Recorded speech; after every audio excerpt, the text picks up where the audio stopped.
All right. Well, welcome to Energy Arbitrage AI podcast, where we explore innovation, sustainability, and intersection between technology and environmental impact.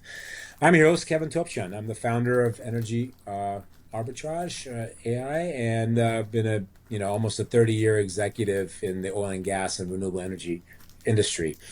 I'm thrilled to have Tim Vargo today from the Urban Ecology Center, a nonprofit transforming how communities engage with nature through hands-on education, research partnerships, and environmental restoration. We'll explore how their model is reshaping urban sustainability and how technology and AI can help scale these efforts. Tim, great to have you here. Where are you joining us from today? I'm joining you from Milwaukee, Wisconsin, and the Urban Ecology Center. We have three different branches in Milwaukee, and I'm at the Washington Park location. Gotcha. Well, I've always admired kind of how Milwaukee has become a hub for community-based conservation. How has kind of local engagement evolved for your team recently? Well, I mean, for our organization, this organization grew out of a kitchen table, community kitchen table, basically. Okay. We've got Okay. an interesting story where we have a historic park. It's one of three Frederick Law Olmsted parks in Milwaukee. Hmm. And for quite a while, it went into, you could say, disrepair. Crime went up. It was kind of abandoned, the park itself, even though it was a historic green space. And Hmm. literally, it was the community coming together, saying, this was one of the most vibrant spaces in Milwaukee. River Park, it was called at the time, and Hmm. it fell into disrepair when people stopped using it. And how can we get people back to using the park again? And so from that kitchen table, the Urban Ecology Center grew in one neighborhood. We were seeing similar things in another neighborhood in Washington Park. And so local community members here brought the Ecology Center to Washington Park, said, is there something we could do similar in Washington Park? And then another area, the Menominee Valley, saw what had happened in Riverside Park and Washington Park and said, hey, can we get an ecology center in the valley as well? And so that's how we grew from that kitchen table into three sites in Milwaukee. Gotcha. Okay. Well, tell us about your kind of role at the Urban Ecology Center and kind of what a typical day looks like for you. So I am head of the research department, so we study urban wildlife. And Hmm. so there is no typical day. I just got back from a bird walk this morning, and so we do a lot of monitoring. We do a lot of urban research Hmm. in wildlife, and it's not always wildlife. Sometimes it's sociological research. We've looked at how green spaces, the history of green spaces, impacts current social systems. We looked at the health of green spaces to humans, Hmm. in addition to nature. So mostly wildlife, mostly the snakes and bats and birds and spiders and things like that. But we do some human research. Hmm. And then within the Urban Ecology Center systems, I've been involved both in the sustainability committee and our version of a social justice EDJ community as well. Gotcha. And talk about some of the kind of the most exciting initiatives currently underway across your sites. Yeah, so I think part of it is, how do you maintain the local control or local impact, right? We're in three Hmm. very different neighborhoods. Hmm. So if you were just to look at the social impact or the social standing of each of the neighborhoods, just in terms of diversity, cultural diversity, financial diversity, that kind of thing. We're embedded in three very different neighborhoods, and so how do you take a model system that worked very well in one park and move it to another park? So we have a leadership system in place, but really the idea that that spans all of the urban ecology centers is the land is important to us. The green Hmm. spaces are very important to us. Whether we know it or not, it impacts us. And so, how can we rehabilitate? How can we restore the land and involve the community in the way that the community wants it to be involved? It's so you have to have some degree of local control. It's not going to be a one size fits all in terms of the social aspect in particular. Just like the land itself, we have different biological communities, and we could try to get a biological community to be one thing, but the land wants to be something else. And so I would say we're looking at our overall goal is to connect people in cities to nature and then also to each other. It's the environmental aspect and the human aspect. I see. And how does the center kind of bring environmental science to life for students and families? Hmm. How do you do that? Well, so one of the biggest questions we had early on was, again, like, historically we're in spaces that used to be vibrant, Hmm. and for different reasons, the areas fell into either disrepair or perceived disrepair. Right? Sometimes it's not that crime is high; it's sometimes there's a perception of high crime. So uh, each of these green spaces kind of went through a period of maybe, it was harder to get people to use them, and so if you want to get people back into a park, there's a lot of different levels of that. But one of the levels that we looked at was environmental education, and we early on we were looking at, okay, how can we bring students to these urban green spaces. When I grew up, going to green spaces was we get, I was in a city school. We got on a bus. We went outside of the city, right? And so the idea is, how can we get people to enjoy and appreciate the urban green spaces. And there is it's called Significant Life Experience. Louise Chawla was one of the pioneers in this, and her research said, if you're looking at ultimately, right, if you're looking at what causes a human to appreciate the land, to want to save the land, to have that kind of environmental ethic. She kind of worked backwards. She said, let's look at some people that we consider to have this strong ethic, this appreciation of the land. What do they have in common in their youth? And her significant life experience research said that the commonalities for an environmental ethic are a repeated access to green space, right? Hmm. That access to green space could be a big forest, right? It also could be a vacant lot next to your house, right? You just kind of go and Right. you explore puddles, or try to dig a hole to china or whatever. Just that repeated access to green space. The other is a mentor. If you have a mentor that you trust, that allows you to be comfortable in these green spaces, and the mentor could be anybody. It doesn't have to be a teach. It could be a teacher. It could be a grandparent. It could be a cousin, a friend. If you have those two things, your chances of having that environmental ethic increases I significantly. see. And Gotcha. there's some other things too. If you experience something detrimental, that might also increase that ethic. And so we took those and we created the Neighborhood Environmental Education Project. Hmm. And for that, we don't work the way typical nature centers do, where you just take kids one time. We contract with schools, so the kids are repeatedly coming back to these urban green spaces. We're not going outside of Milwaukee; we're going to their backyards. The schools have to be within a 2-mile radius of the center, so there's their local land, and so that project is really the basis of how we got kids, and then families and others into these green spaces. Gotcha. Okay. Now you collaborate with universities, schools, and citizens, scientists, right? What type of research projects stand out right now? So right now we're the biggest project that we have right now is looking at how cities impact birds during migration. Hmm. Um, and so you may have heard in the news, oftentimes New York Times, Chicago Tribune, like these buildings can cause thousands of bird deaths in a single night.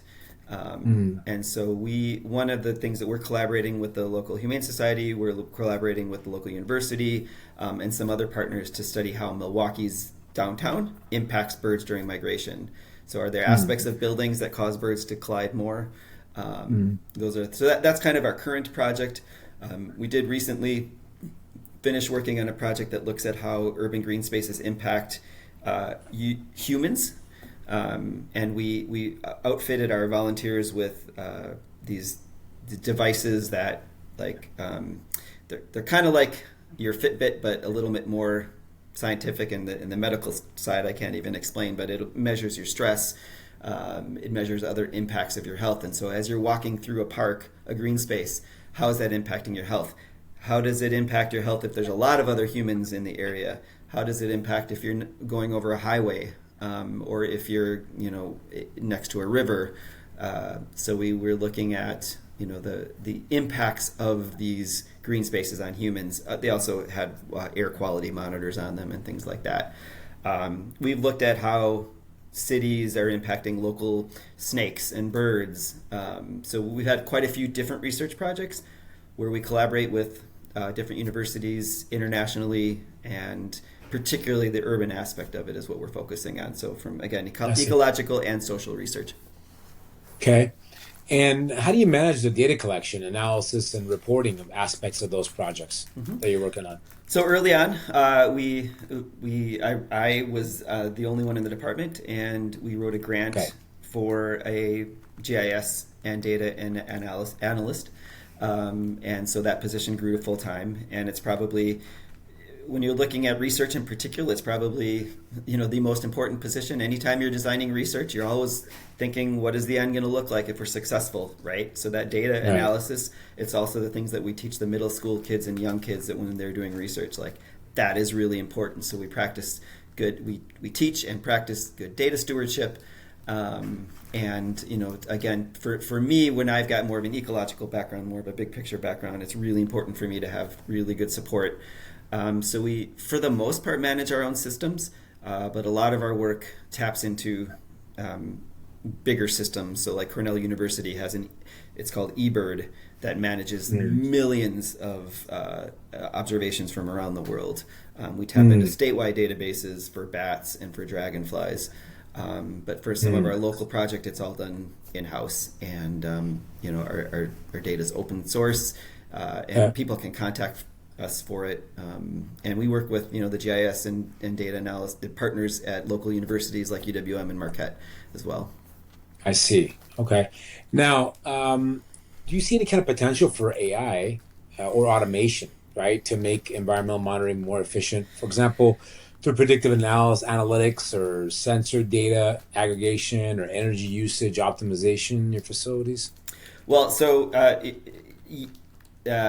there's a lot of different ways that we are impacted by this. So again, we in addition to analyzing our ecological impacts or systems, we are also looking. Part of the research is on the building themselves. We have green buildings, right, that are looking at energy usage, that are solar panels, that are water retention, that kind of thing.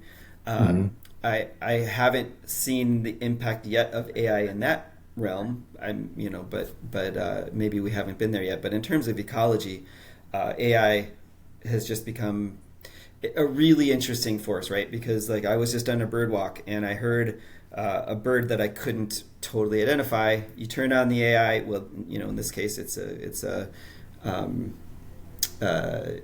microphone with all the algorithms and all that, and it can tell me this is likely this bird, right? And so that has become more common all over the place in terms of monitoring, remote monitoring.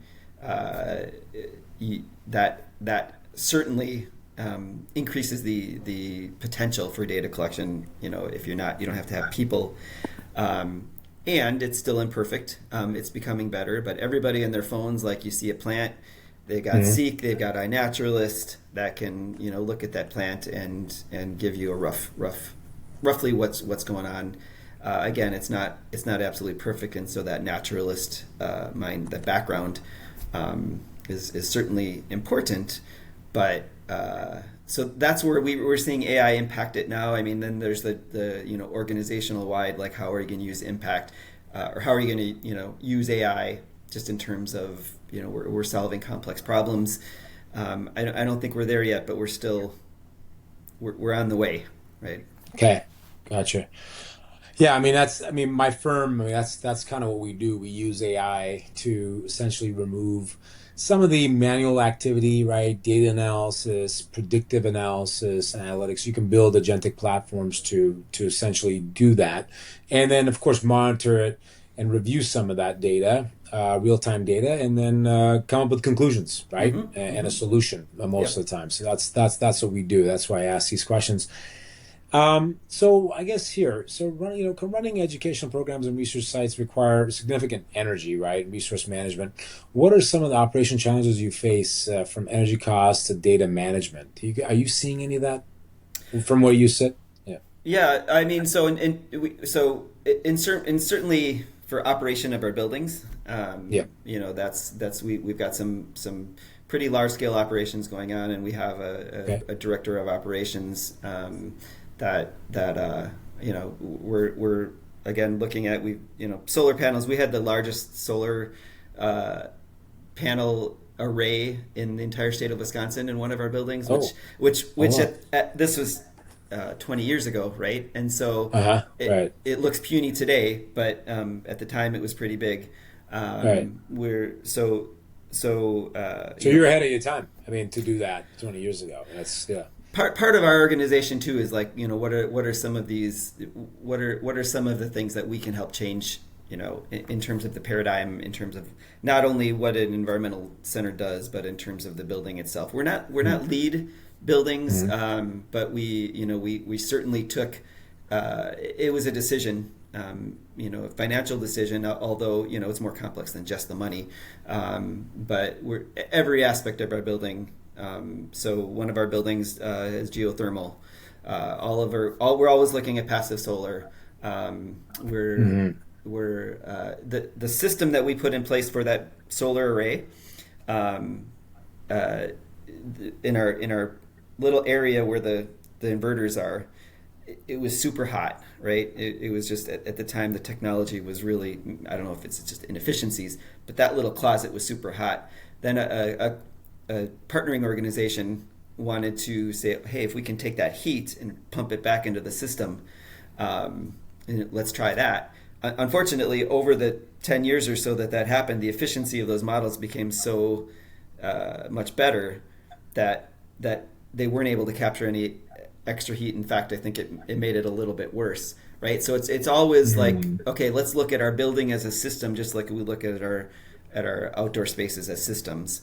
And so we're always just like pushing the buttons, and again with our partners, if there's places for us to try and maybe fail, as an organization, those are certainly things that we do, and we're always looking at. Now, I didn't ask this question, but I'm curious. How do you get funding? Is it through just grants and just donors? How's the Urban Ecology Center get funding? You've been around for a while, so Yeah, at one yeah. point it was pretty easy. It was a roughly a third of our funding came from program fees, and roughly a third of it came from grants, Right. Okay. and a third of it came from uh, you know donations, right? Like small scale Hmm. donations, grants. So Yeah. as we've grown as an organization, it's much more of that burden is on our development team to so it's still grants, fellowships, it's still large donors and foundations, Right. is the bulk of it. So Okay. I got you. I got you. Now, this is probably better for your director of operations, this question, but I want to ask it anyway, and maybe we can even table it and ask him sure. at a later date. But anyway, have you implemented any sustainability energy optimization systems, such as smart lighting, HVAC controls, and you already have solar. So I know that you've done solar, but have you done the other two as well? Yeah, yep. So we've got smart lighting. For HVACs, again, it's like early on we were talking about like, could we do this without air conditioning? Could we do this without like just how much can we optimize like all of the other systems? And sometimes they went as planned, sometimes they didn't. Sometimes the political climate changed a little bit in terms of the Right. incentives. But like for our Riverside Park branch, we decided to just section off rooms, right? So that we could have that extra control with air conditioning, things like that. But placement of windows, uh, all the things outside the passive solar. The one branch with geothermal was a pretty big, and then also the materials themselves. as little new building material as possible. A lot of recycling. Where we had to go new, we worked with the Menominee Nation tribe here in Wisconsin that has one of the most sustainably harvested forests in the world. And so a lot of repurposing. And then in terms of energy use and lighting, heating systems, they've certainly gotten more complex. Particularly in the building that I'm in now is the newest renovation, right? And so lights are going on and off all the time. Heat's going on and all of. I know there's a whole system that they're monitoring it, and it was I think more expensive than they anticipated. But it's also part of that iterative process of adaptive. They can make some changes. Okay, well, this is kind of a new system. Let's try other things. And so that's why we have a whole department that deals with that. I see. I see. Okay. And then when you say whole department, how big is that department? I mean, you got a few folks kind of running. Yeah. Well, so yeah, facilities and operations. There's a vice. It's a small department, 3 buildings. So Gotcha. the facility staff is I'm going to say maybe 4. Usually, you have one at each branch, maybe 5. So you have a team that's kind of constantly going from building to building to check out these systems and the other systems. Make sure they're operating at peak performance. Peak performance, yeah, and so that's part of it Yeah. too. Is that's part of the data that we, you want to monitor that again and just see, like, is this behaving how it's supposed to behave? So Right. that's where Right. the Understood. parallels are between my department and their department too. It's right, we've got overflow systems in place.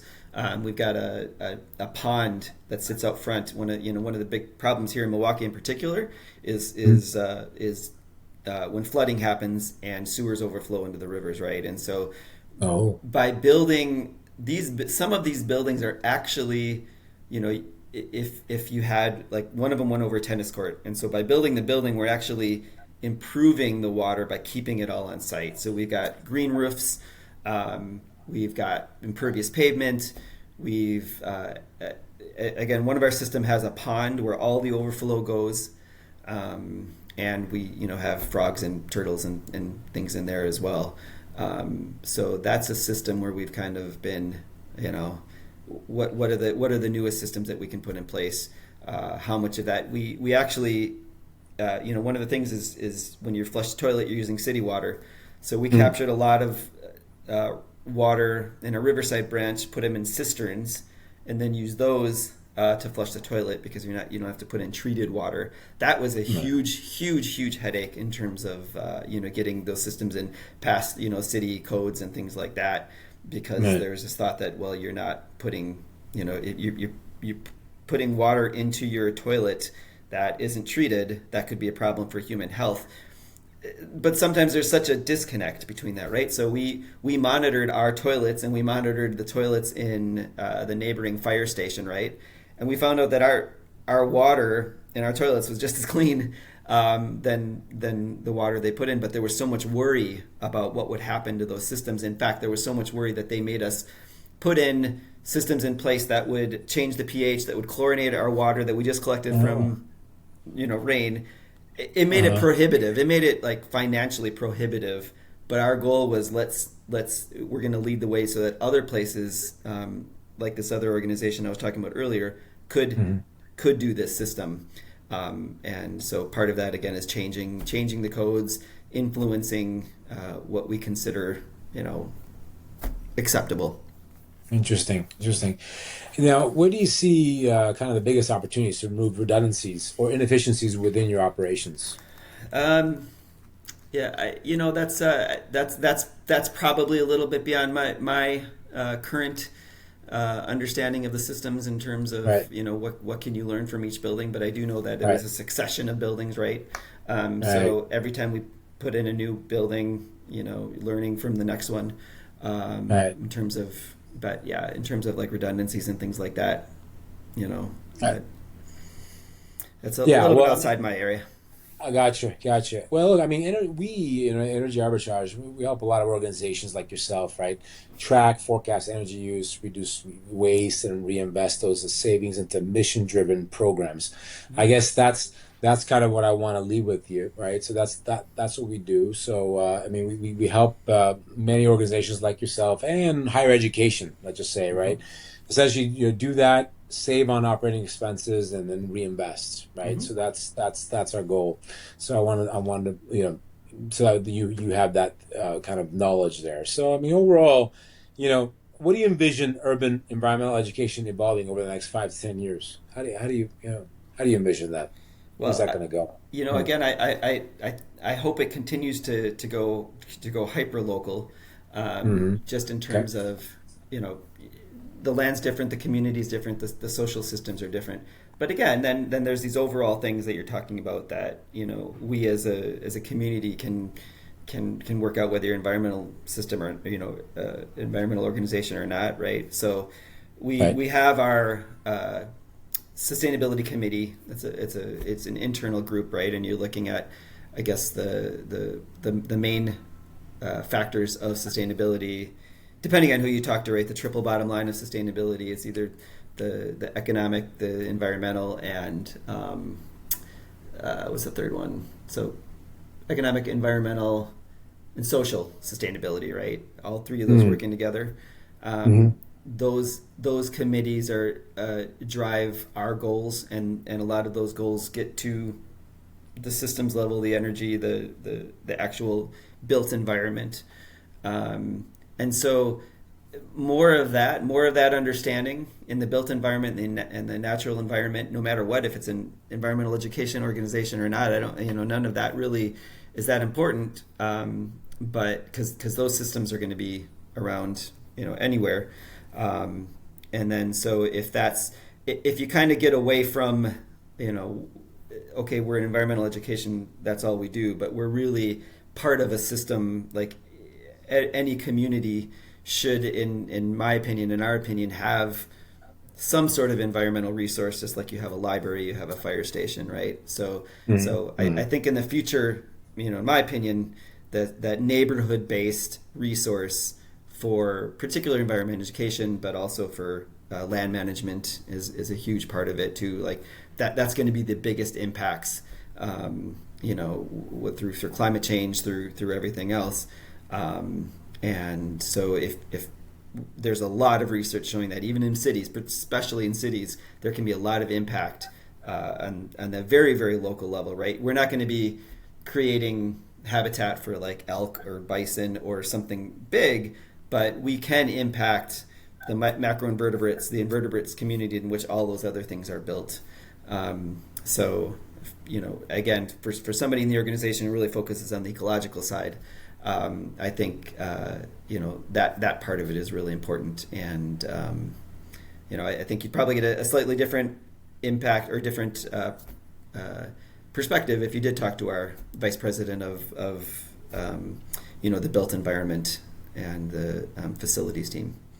Right, right. Now, I guess one final question. I got to loop this in. What role do you see technology, including AI, data visualization, playing in scaling environmental awareness? Yeah, well, so ecology is all about data visualization, right? It's Mm-hmm. all about probabilities, right? One of the Mm-hmm. problems in my field is people want things to be proven, right? And I Mm-hmm.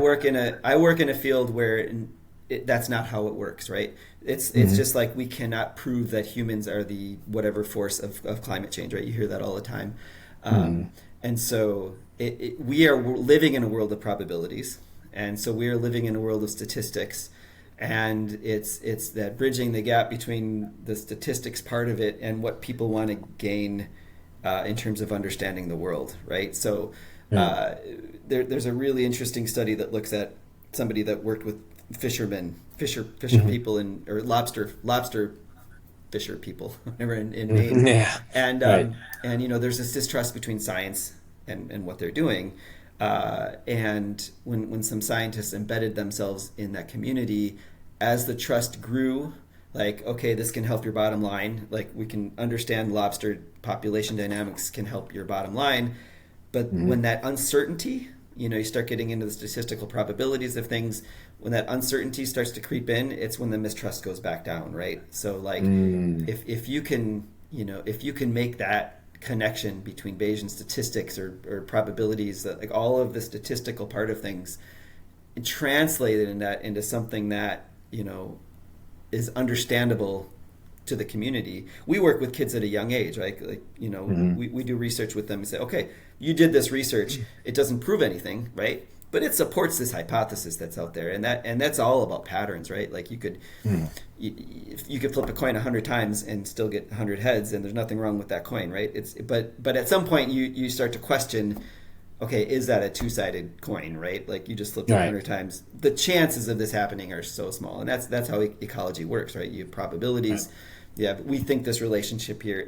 It might not be, and Right. that's the part for the public. So that I think that's a huge potential for AI is to really help understand those complex problems and translate them into everyday vernacular. Right, right. Well, no, that's great, Tim. This has been inspiring. Thank you for sharing your insights around this and kind of teaching myself and my viewers kind of about the Urban Ecology Center and kind of where everything is going there. And we appreciate your day and your time that is, and thank you again. My pleasure. All right.